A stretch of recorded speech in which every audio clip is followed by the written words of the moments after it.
I sometimes feel astounded how people just don't kill themselves.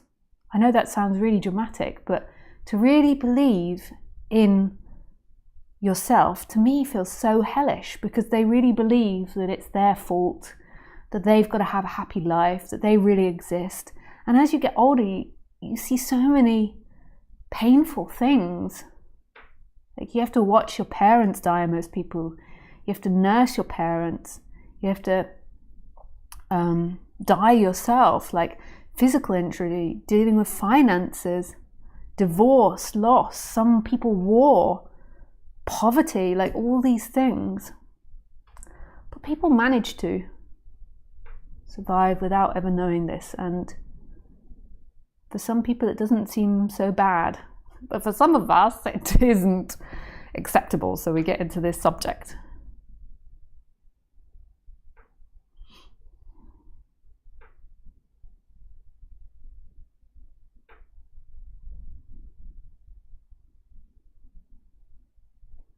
So you is fictional. It's something that you're making up now. It's not the actuality. The actuality is pure being. Pure being is so mysterious. People call it all types of words. No one can agree. Everyone says they've got the deepest version. The deepest, no thing. And then you've got the other ones that's like, no, everything.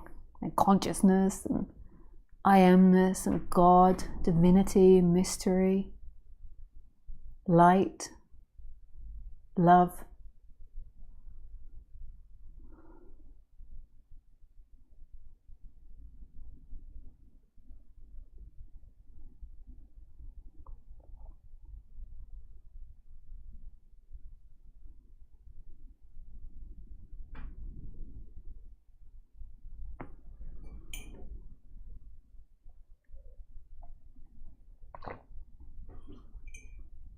And so people believe in this me, this person, and they believe that's who they are. So then they believe they are an insecure person, or they are a happy person, or they are a rich person, or they are a lower than person.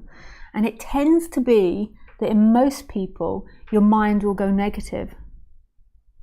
And my projection onto that is that our mind will have a tendency to find problems, because that's what it's set up to do. But I think it's way more complex than that. But essentially the mind will find problems, and if it's fixated on itself, then itself will become a problem, or the people around it will become a problem, or your environment. And this is what we call dualistic life. It's the life in opposites, which is in thought. But the me becomes an energetical thing. The thought becomes so believed in, it really feels like there is something limited inside the body. Whereas when you go beyond that limitation, your essence is unlimited and never moves. The world seemingly moves, but the essence never moves. So things come and go, but who you are never moves. It's always here. You can't lose it. People get into the idea that they can lose it because they've got to put their attention in consciousness, and that is the truth. Like when you keep your personal awareness still in itself, and that you lose it when you go off in thoughts. And that's like a beginning stage of this waking up. Well, not a beginning stage, maybe it's a medium stage or a towards the end stage. I can't really judge, but it's a belief that you are doing it. The consciousness is there already, always. And the you is playing out in front of it. It really is an energetic movement that happens back to something that's already there. So when you wake up in the morning, there is instantaneously consciousness and the beingness. It's not like you wake up and then you're like, oh, let me just program in my consciousness on, because who would be conscious of that? So if you had like little me that programs in the consciousness, who's conscious of that person doing that? There's always consciousness in every experience, and this beingness. And the consciousness is no thing and all things. You could say the consciousness does not exist as something you can find. It is all things and no things. It disappears in itself, which is everything.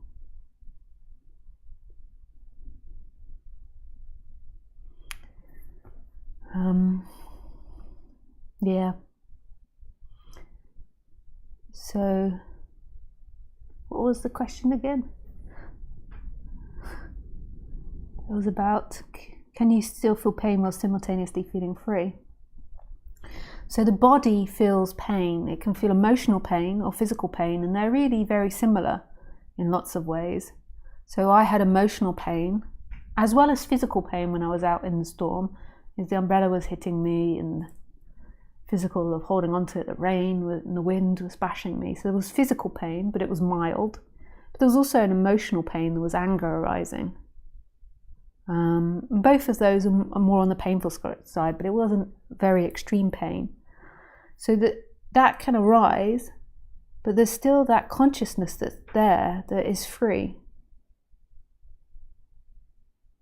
What the seeker gets into is believing that this person that's moving in time has to become still like consciousness. There can be phases where that happens, and that shifts things. But the purpose of the person is to move in time and to have experiences. So it is to feel anger, it is to feel pain in that situation.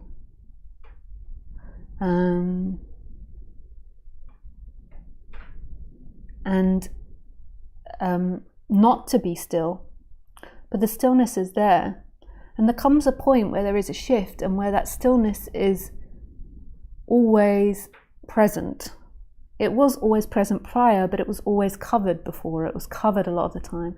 And it's like an energetic shift. It's like you get turned inside out, and the me story goes into the background, and what comes forward is your essence.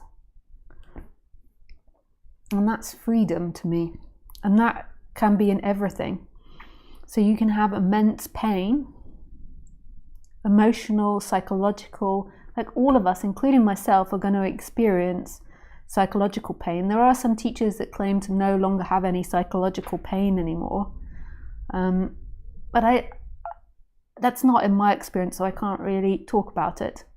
To me, if my, say, mother dies, there's going to be psychological pain. Or if Khaleesi, who is sleeping in her beddy over there, dies, there is going to be psychological pain. Or my partner. Or if I,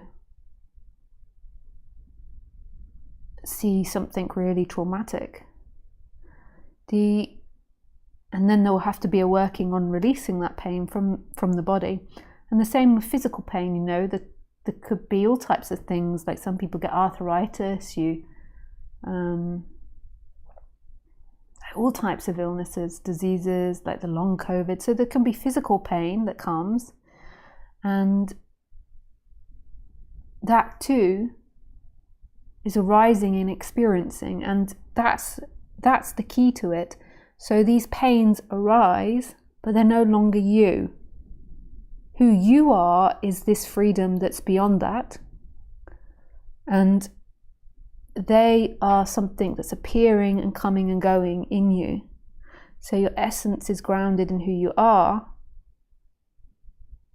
And then there is the movement of the person in time, which has the pain and has the psychological pain. And you can address that in time. You can go to a psychologist, you can go to a therapist, you can go to a doctor. You could get treatments, you could take drugs if there's physical pain, but that isn't the experience here anymore. So you can simultaneously be crying your eyes out from emotional pain while being deeply connected to true self. That's very hard for people to try to imagine, and until it's experienced, it's just really abstract, because the mind will always personalize freedom and think that freedom belongs to the person. So freedom consists of you never being upset again or experiencing pain, always being in pleasure, not having any issues. all those juicy things it likes to imagine. So it can't imagine that there is something beyond it that's free, because it's always in subject-object. It's always in dualistic thinking. Me versus world. Me versus other. Yeah. So then the question is, okay, so how do we get to that? And it's something that's going to happen. There isn't one path for everybody. So there's two answers to this. Is you have an idea of you getting to it, and you don't really get to it. What happens is there becomes enough space in you for that energy to shift. So I feel what has to happen is the person settles to an extent. So it becomes more spacious, it becomes more free on the human level, and then it's like the light is able to shine through, and then it naturally breaks through, and then that becomes at the front, and the person goes into the background. And there isn't one path for everyone. Like, the way in which you settle yourself down is completely unique to you. For some people it's Osho therapies, for some people it's psychotherapy, for some people it's like a combination between somatic, physical therapies, understanding themselves, going on journeys, going to different teachers, doing meditation, yoga, pranayama, breathing,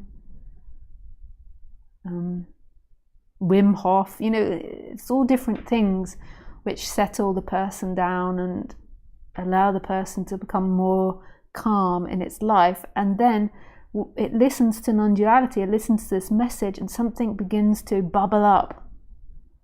But it's not like a simple process like becoming an accountant or going for psychoanalysis. It's quite mysterious, and it's really unique. And if there was a one fits all and one way to this, then that would be like a really famous system that everyone would know of. But the illusion is that you believe that you're going to get to it. You aren't going to get to it, because who is this you? Who do you think yourself to be?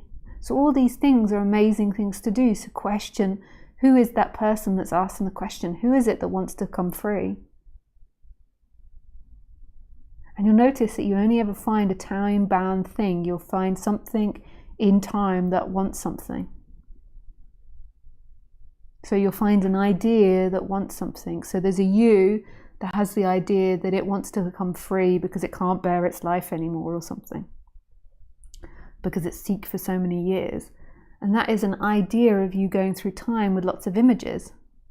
And that's not what's being talked about. What else is here? It doesn't mean that we don't do things in time, but it's just this addiction to this you. Like, what else is here? Yeah. Okay, so that's, I don't know. It's hard to know when you're talking to a computer, where people are like, hang on, mate, what the hell are you speaking about? Or whether they're like, So you can ask questions and anything that's not clear to you. My Skype address is LisaCairns12, and you can send me a Skype request. If you can't remember that, you can find it in the box below. And you can either call in or you can send me a message, but don't just call in, just put call me and I will call you when you're ready. So put call me and in the messages in Skype, and I will call you when I'm ready. Cool. And make sure you have a headset, microphone and good internet connection and a quiet space if you want to call in. Okay. Hey, Isabel. There was just a question from Tamara. That's a quick question. Lisa, can you do the silent sitting meditation with eyes open? Is that okay with you? Sure, Tamira. Sorry, Tamira, not Tamara. Mira. Yes, Tamira, you can do it however you like. You can do it sitting up or laying down, whatever fits. Hey, Nick. Oh, nice. Oh, wow, nice trees. Danke. Hi, Thomas. Hannah. Microphone is fine. Oh, danke, Hannah. Cool. Hey, Julie. Oh, nice to hear from you, Julia. Hans, call me. Yes. I just give him a moment to see that. I get my headset in.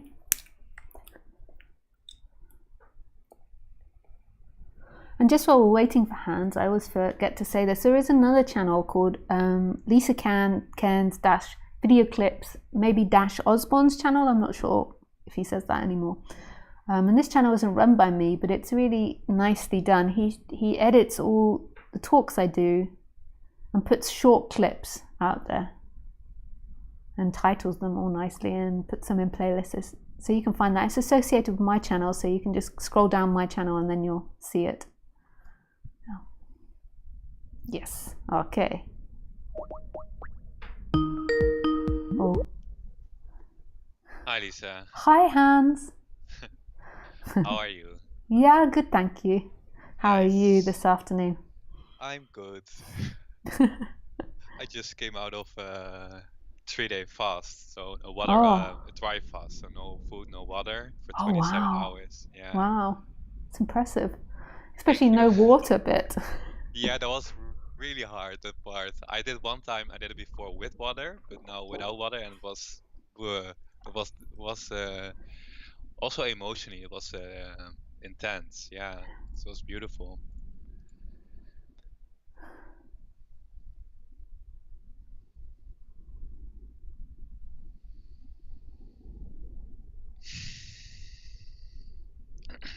Well, I've made an observation, and I'm just curious how you're viewing this, and I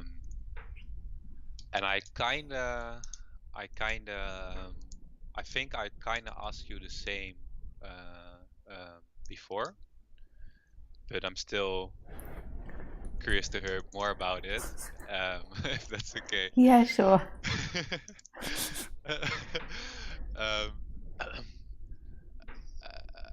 What I really notice is that it feels like the energies in the body, like the conditionings, they're, in my experience at least, it really feels like it's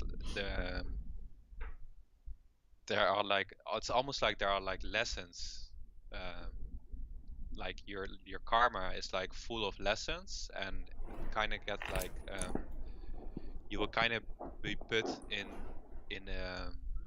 situations that will trigger those energies, and for you, it's almost seemingly like for you to learn of those situations so you can clear up that energy. For example, I had like I suddenly started having like a problem in my house with a smell, with a certain smell, and it was so bad, and I've a really sensitive nose, and I at one time I just decided to move out. And what happened when I found a new apartment, which was way better, within like 2 months or something, I started having like a smell problem again in that apartment. And I got it triggered a lot of hopelessness in me, and a lot of especially hopelessness. And I solved that problem. And what happened, like again, like 1-2 months later, a new problem, smell problem, started arising. And I got so hopeless about it, and so because I didn't feel I had like I see you laughing in the playback.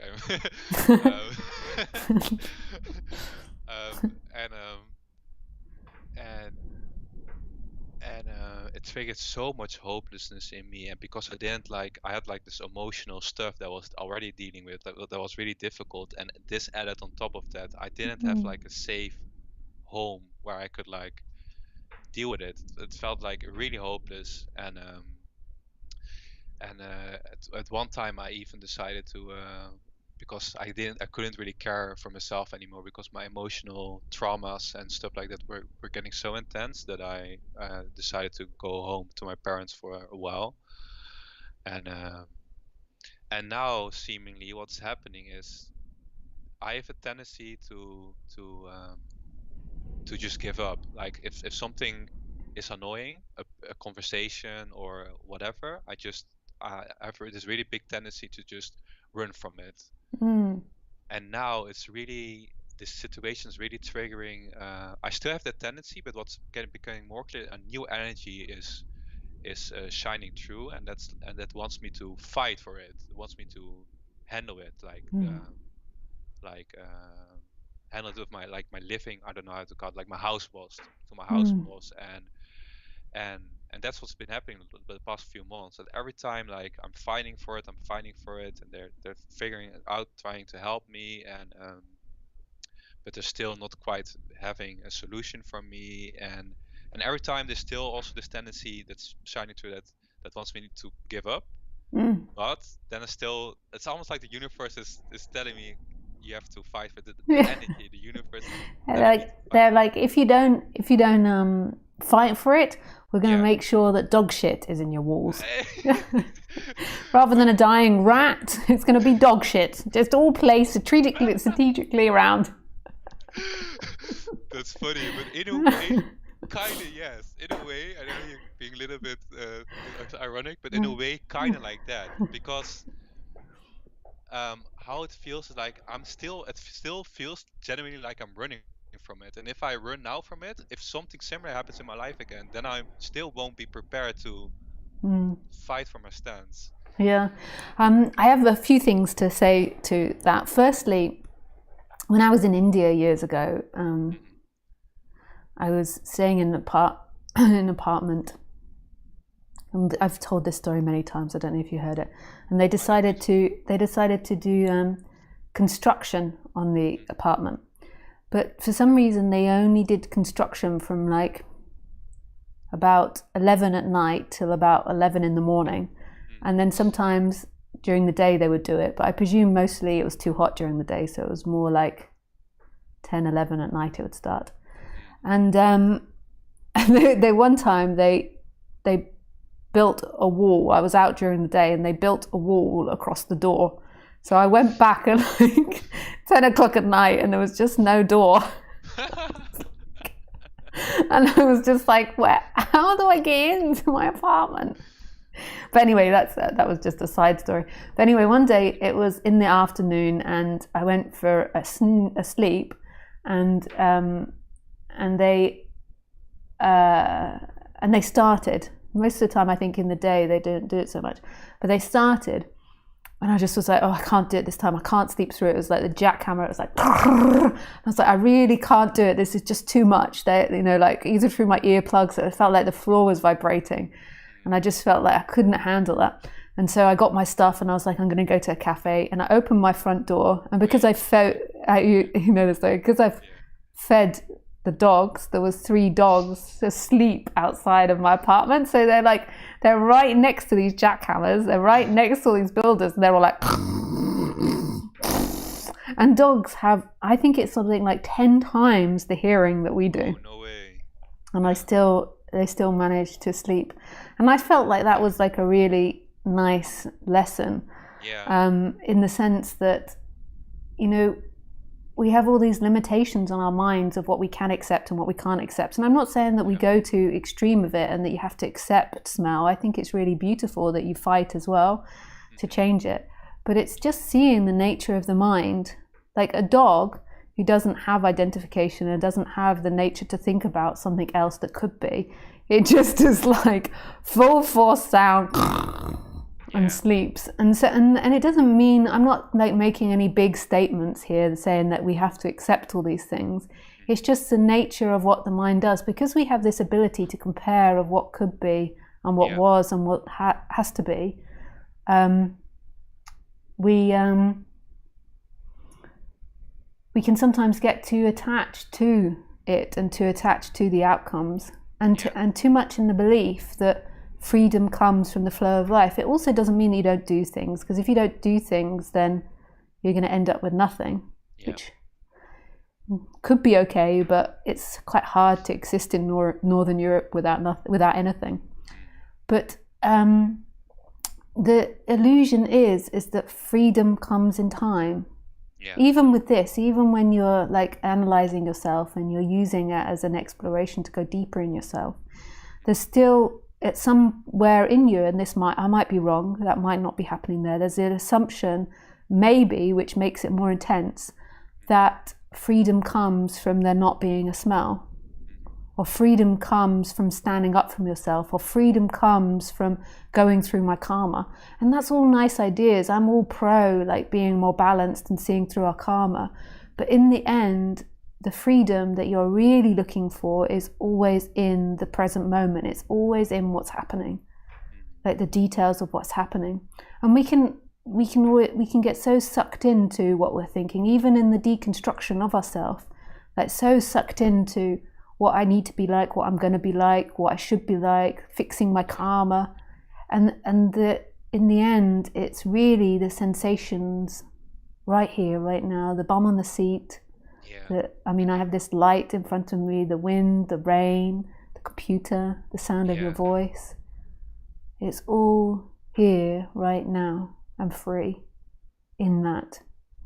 I kind of feel like a lot of times that life is like you have like these big desires and these big wants, and it's almost like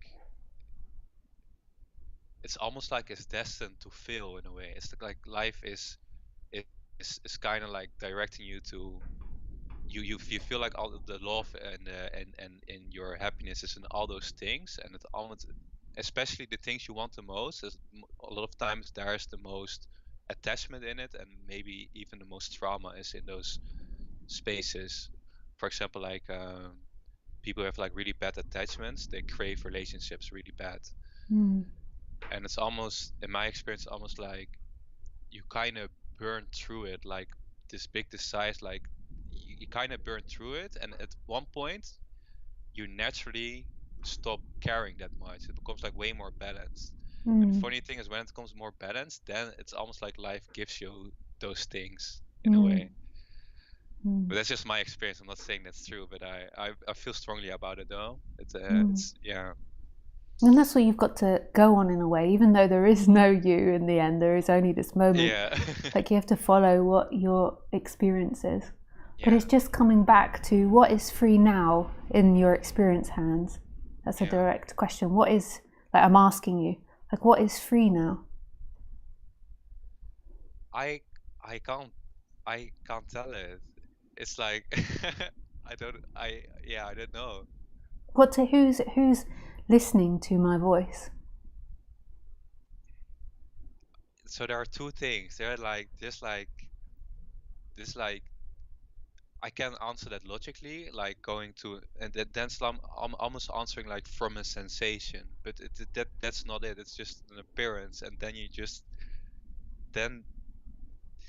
So what's your experience? What's your experience now? Like who is listening in your direct experience now? I can't tell that. I can't really. Can you find the place? No, I can't make a place. That's the. Yeah, but I can't grasp that in a way. I can't contract around that spot. It's just like this, yeah. But still, it has to shine through more, and it's not. It's getting more and more obvious, but there's seemingly. And how big in this moment do you feel? Like how big or small? Like where do you feel like the experiencer is? I can't tell. I still have a center point, like there's still. But and where's the center point? Oh, that's in the. I don't know. They're like a cloud of sensations, but it's getting thinner and thinner. And where is that? In the head or in the heart or undefinable? If I go into thought, I can say, in my head or in my body, but just in my default state now, there's just a cloud and it's not really anywhere. Yeah. So there is this cloud which feels like it's a location even though you can't find it. Yeah. And then there is a consciousness that is, like you could say, all around this or undefinable. There is something that knows that cloud, like that cloud isn't knowing. And that which knows this is undefinable. Like, so the hearing of my voice happens, and maybe there is a little bit of a cloud in which that disappears into. Yeah. But the hearing of the voice, the consciousness of the rain outside or the feeling of the seat, it's so instantaneous and cannot be found. Yeah. It's this massive space in which everything is appearing in. So you have this cloud that's appearing inside something that's infinite. So the person is like a vessel that's appearing in something which is timeless and spaceless, and you could say still and in movement. And that cloud, there's nothing wrong with that cloud. Like, so there is that cloud and that person's been on the fast and feels like it's got to fix its karma, and there's nothing wrong or right with that. That's something that's happening in the person. But the whole time that's happening, there is this massive infinite space around it in which freedom arises. Like, that's what's always free. And that's the most important teaching to me. Like that, or the most important thing is that is the freedom. And the person keeps wanting to go back to itself. Me. But what else is there? Yeah, it's. I remember, like, when I got my first glimpses and my meditation experiences, I had like a period that was like heavily, really seeking inside of my head. It was like, it was so intense, and it was 24/7. It was like I'm finding a spot, and every time I knew I landed on the spot, I knew that wasn't it. I was looking. And at some point, since I don't know if it's like months or weeks or whatever, that just stopped. It was just like giving up. So I won't find myself. But still, this dissolving of this seemingly center point is still seemingly continuing. But there is more like a resting in that space, more and more like. Who you are, that stillness is deep rest. It's not a personal thing, but it is a deep rest, and it's totally beyond you. Like on the human level, like anything that appears, like the thoughts, the feelings, the ideas that are moving in time. I'm so excited for this. I find this as well really beautiful, and I'm really excited for this thing. For this. I don't know how to say that. I hope you know what I mean. Yeah. Nice. There was like one person I was watching a video, and he told me like there's no one or no self to be enlightened. And when I heard that, it's like my whole body. You have this also sometimes, so you tell me. But for me, hearing that line, my whole body just completely lit up. Nice. It felt so beautiful. When that's really heard, it is. Nice. Okay. Thanks, Hans, for calling in. Thank you as well. Thanks. Have a nice stream and a nice evening. Danke. Goodbye. Bye.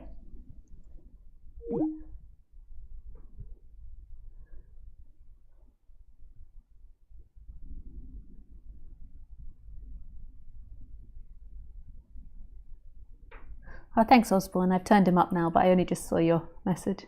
I've turned up the audio now.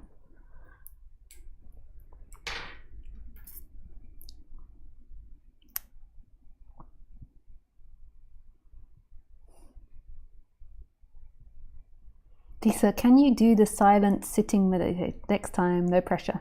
At least once in a while.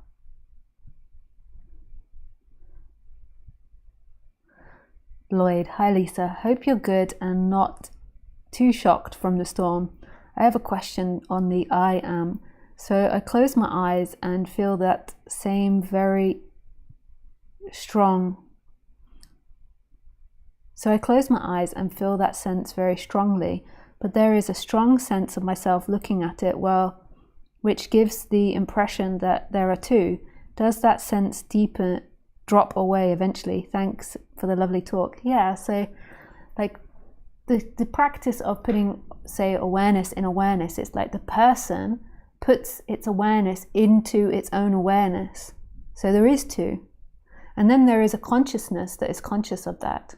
So that is a dualistic practice. The same with putting the attention in the I am. So there is the I am, this sense of being, and then there is the personal awareness that puts its attention into that sense of being. But the sense of being isn't something that can be found. There can be like this feeling of being alive, but you can't really find it and you can't really hold it. It's not really here. So it's always a dualistic practice of the mind. Always. And when at some point that settles down the person and there is a shift that happens. So traditionally, I think in like more the Vedantas, they talk more about that you put your attention into personal attention, and then that begins to dissolve, and then the consciousness comes forward. So I think that's the traditional teaching of it. Yeah. If that makes sense.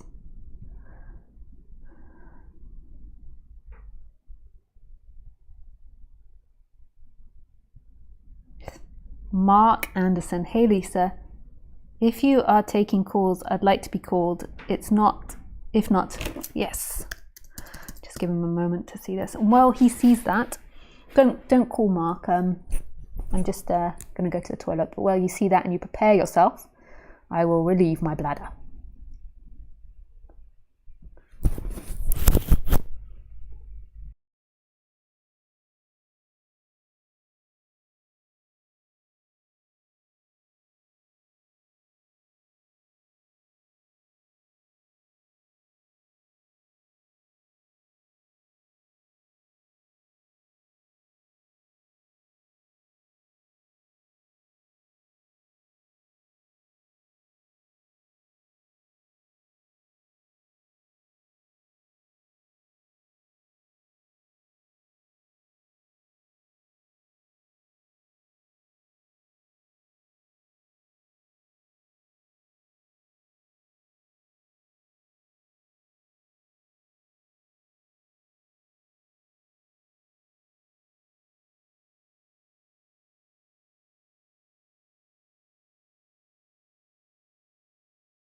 Sorry, forgot to put my microphone back on.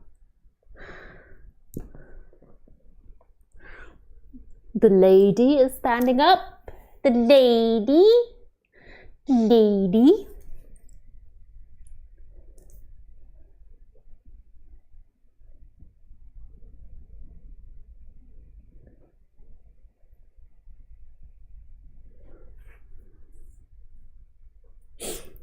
I'm just calling Mark.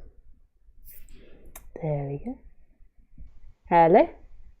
Hey there, Lisa. Can you hear me? Yeah, I can hear you. Hey, how are you? Yeah, good, thank you. How are you doing? I'm doing good. Yeah, thanks for taking the call and the time to call. I know the last few times we had a little bit of issues. I do apologize. It's just I've never used this app before. That's okay, Mark. I can't remember, so that's all good. Okay. No worries. Yeah, but I just want to say thank you for all the live streams. I think they're really, really great. I listen to them all the time. Yeah, with pleasure. It's a pleasure, Mark. So I had a question. So with me personally, I got into non-duality about it's when I started studying Buddhism.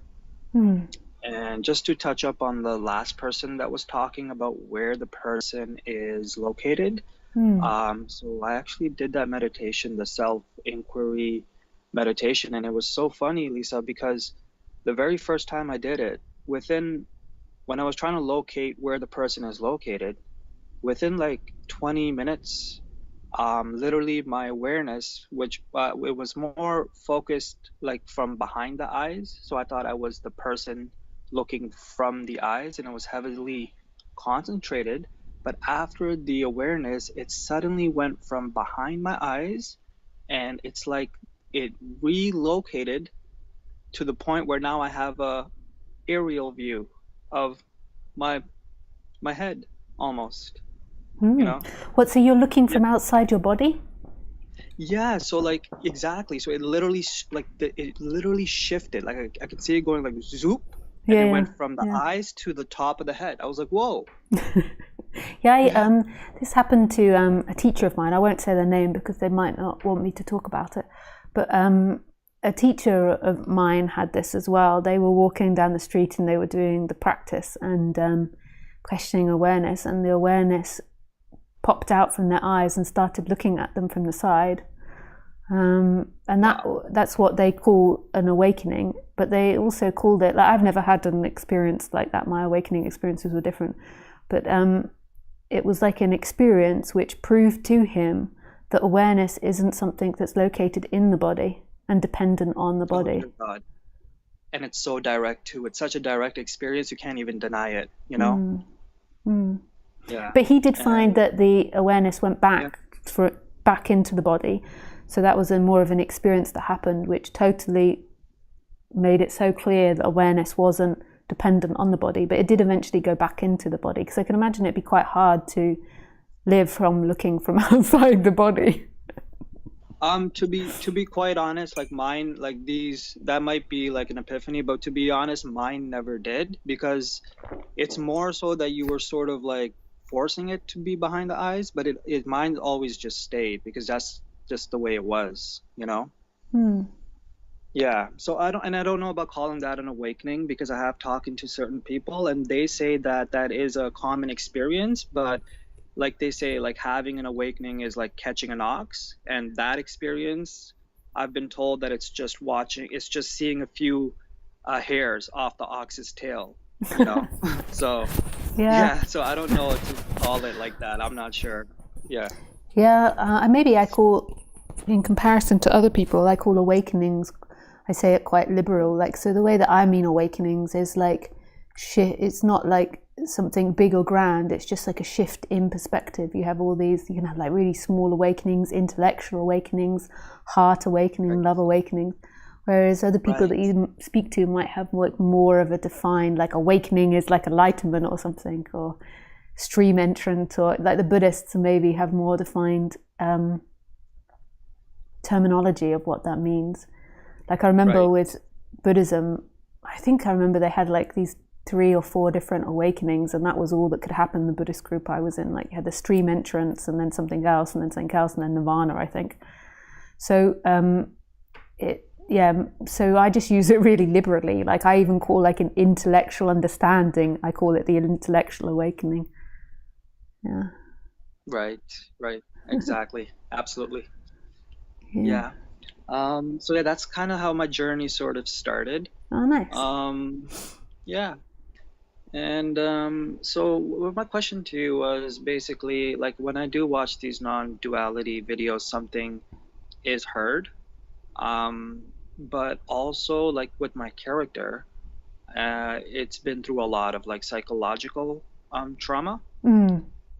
So when I speak to some other people, I let them know, you know, there is something, definitely there are some traumas, but a lot of the non-dualists are saying that is just part of the illusion. It doesn't really exist that much, as much as you think it does. Now, when I see your videos, I sort of gravitate to it a little more, just because you talk about that healing traumas and having a better life experience, it's gonna certainly help you in that.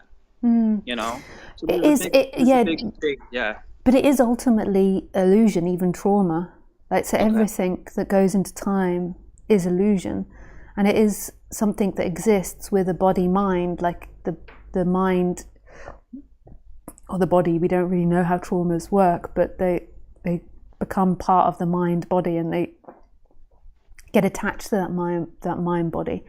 But it's not really truth, because it's something that belongs to the past. Like, so trauma is something that happened to you apparently in the past, and it's not really happening now, but your body has a memory of that trauma, so it gets repeated now. So it's like, it doesn't always get repeated. It's like dependent. So like sometimes it does, sometimes it gets triggered. And my experience with trauma is that it's better to work with somebody that's specialized in traumas, because there are ways of diffusing the trauma. And my experience now of trauma is that if you don't handle it in a sensitive way, then it will progressively get worse over time. Like, so say if you've been I'll give you an example. So say if you've been traumatized by shopping malls. So say you're in a shopping mall and a bomb went off, and you're afraid of shopping malls now and big spaces like that. So then if you don't deal with it, and if you don't get help specializing in that type of trauma, your natural tendency will be to avoid shopping malls. This is like a really simplistic explanation of it. It's so much more complex. Yes. But your natural instinct will be to avoid that place of trauma. So you will stop going to the shopping mall, and it will actually become bigger. So it will become of a worse and a worse place. So this is how things like agoraphobia begin to start, is that you stop going to the place which traumatized you, and then that which traumatized you becomes a bigger and bigger thing progressively through time.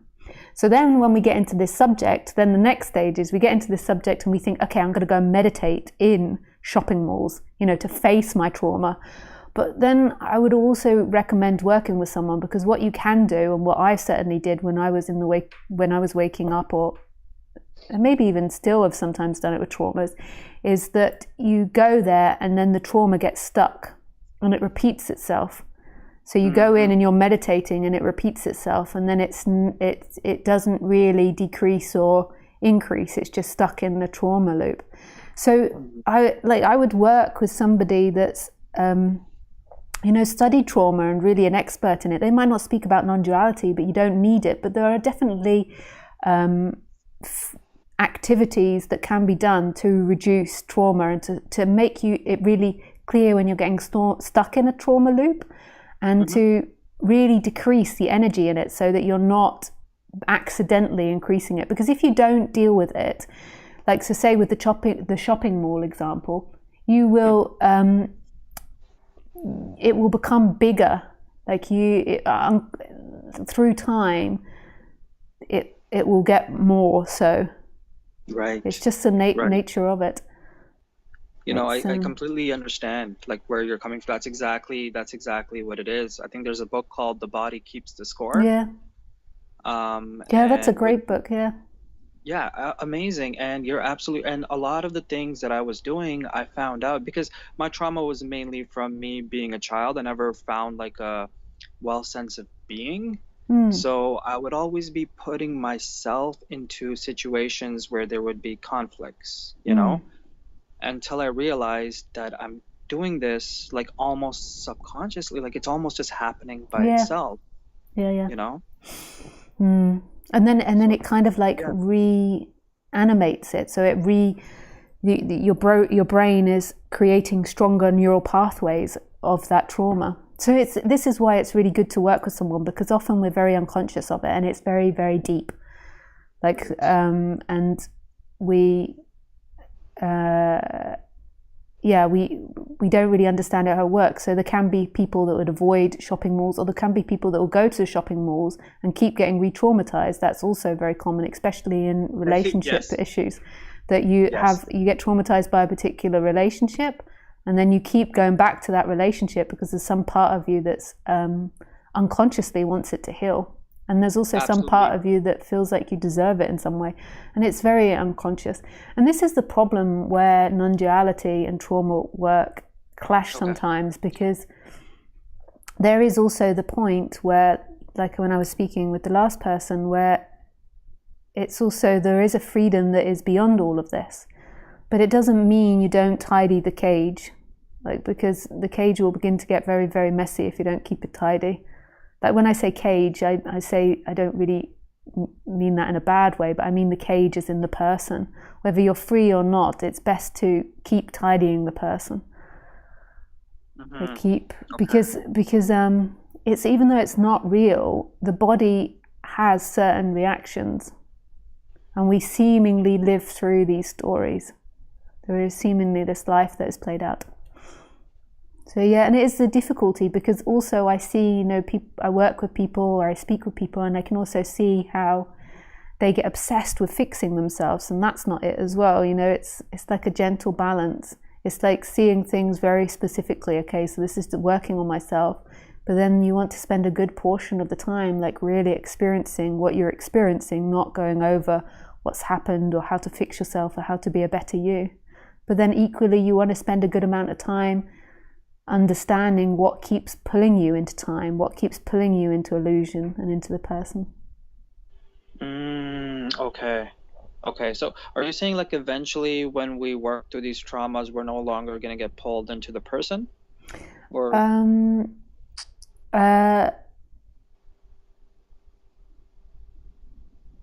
no, I'm not saying that. I don't think. Okay. So the person is just going to be, it's like the body laptop sort of. Yeah. Just going to be, is going to be sort of not pulling itself into these situations where it's heavily looping in a cycle of trauma. Yeah. And what will eventually happening is the seeking will decrease. So you can also you can decrease the trauma, which isn't seeking, that's just trauma, that's part of what bodies go through. And then the seeking that attaches to that trauma will decrease as well. And as that seeking decreases, then there will be more of that light shining through. There will be more space for that which you truly are to be seen. So it's the seeking energy which actually veils it. It's not actually the trauma that veils it, which is kind of crazy because you feel like it would be the trauma. The trauma is that's what I would have thought. A natural process that happens to everyone. There's very few people that go through this life without experiencing trauma. So it's a natural process that happens, but because of our conceptual thinking, we don't process trauma very well. And then you've got on top of that this seeking. And the seeking is the belief that freedom is in time, that freedom is in constant pain and the avoidance of pleasure. And then that exacerbates everything. But we've also got this problem where because we can conceptualize time well, this also confuses our trauma. So we don't, well, in the sense that because we can think about our traumas and we can think about what we're afraid of and we can reimagine it again. So with my dog Khaleesi, so something that she's scared of is gardeners. I don't think that she can lay there particularly and we will be in conversation. I'll mention the word gardener and it will come up in her memory. And then she'll start imagining gardener and she'll start re-traumatizing herself. I don't think she's got that ability. Like animals, I don't really think have this ability to get stuck in trauma. Whereas because we've got this imagination and we've got this ability to think in time, we kind of have got to this place where we're not responding naturally to trauma very well. We're kind of getting stuck in thinking loops. And that's not necessarily seeking those thinking loops. That's part of this like little bit of a problem that we've got as humans, that we've got these like vivid imaginations. And it's an evolution process that I presume will change and eventually we'll begin to deal with our thinking mind and our imagination and trauma in a better way. So that's one issue that we have, which isn't related to separation. And then the next part, which is the separation, is the seeking, the belief that freedom comes in pleasure and pain is the end of freedom. And that's an illusion. Your freedom is this moment. Always this moment, always this alive presence, this emptiness that is all. Right.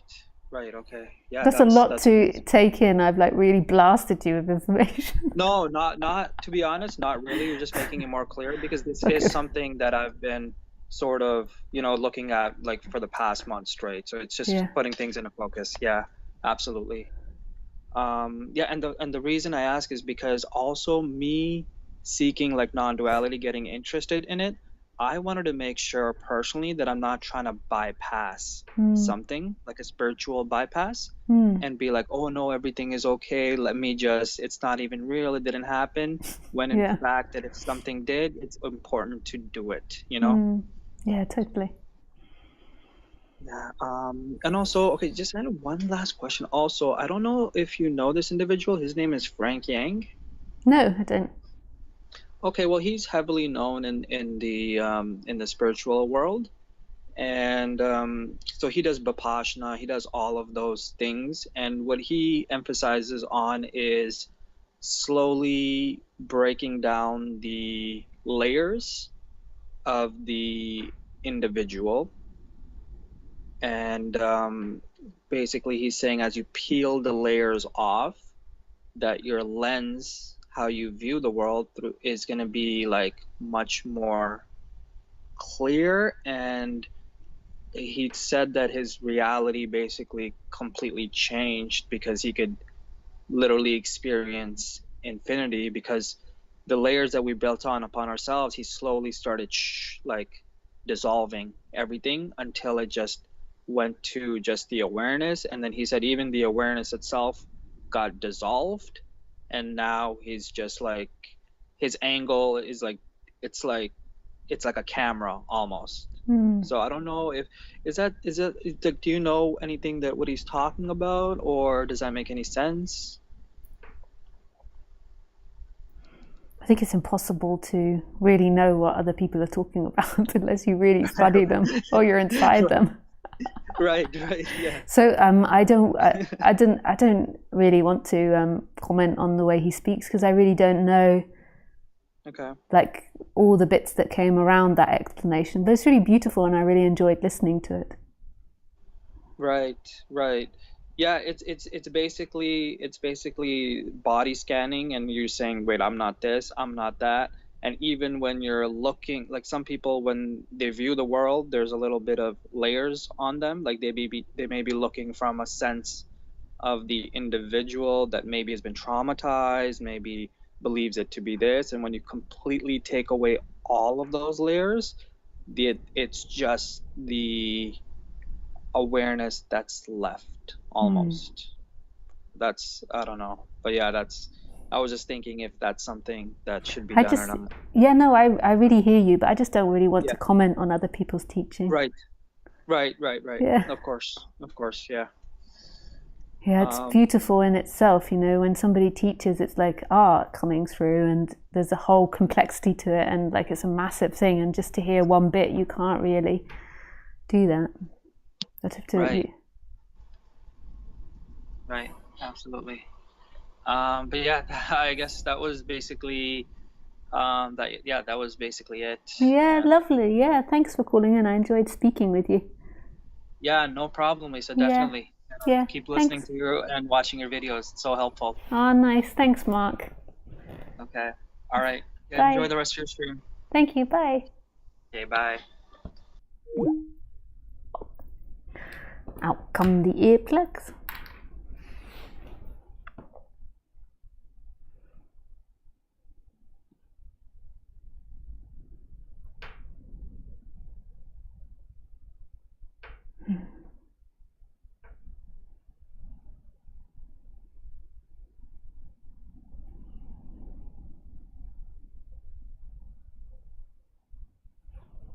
Yeah, nice. I just feel like doing some silent sitting for a bit. And maybe I'll take a few more questions, but if not, I'm just gonna sit here quietly and just appreciate everything that's happening. The wind, the rain, the light.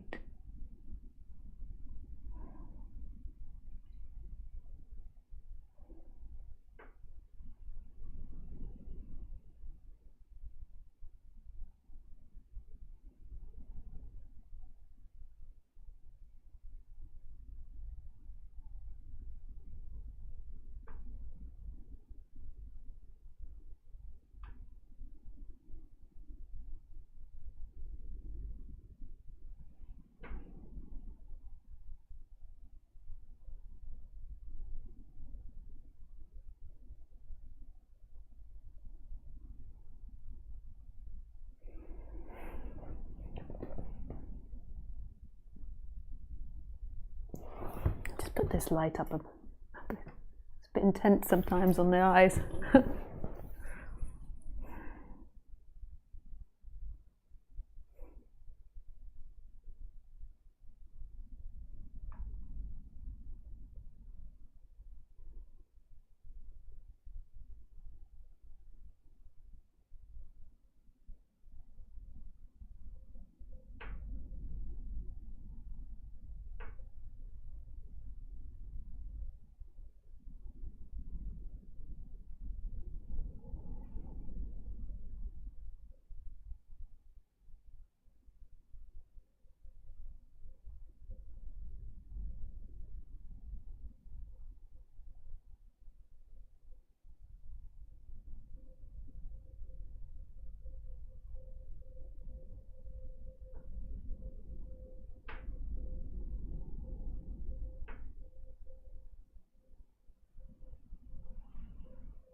Nice. Okay. Oops. So I feel like maybe that's the end now. It's been 2 hours almost. Yeah.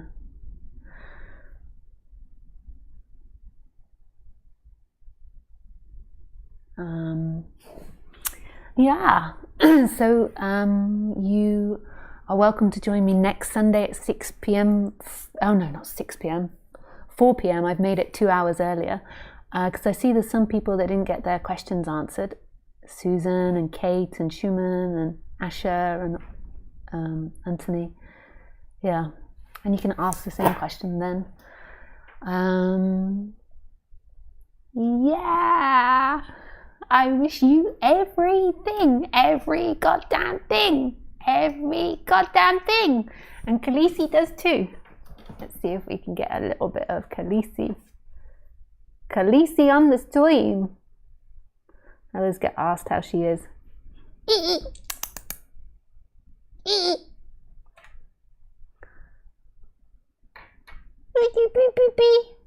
Aww, she's looking, but you can't see her because she's black, so she blends into the black.